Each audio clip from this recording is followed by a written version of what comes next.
we will cover UPSC syllabus comprehensively as per changing UPSC pattern.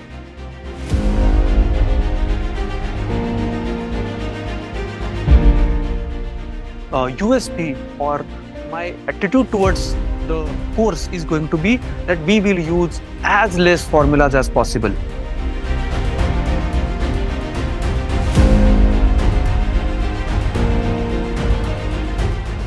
Primary reason is we have forgotten whatever we have learnt in our schools.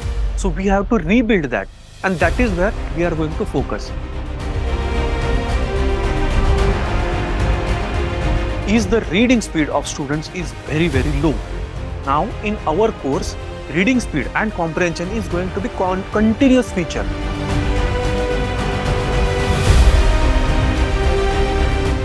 Let us together level up our CSAT preparation and qualify it with ease.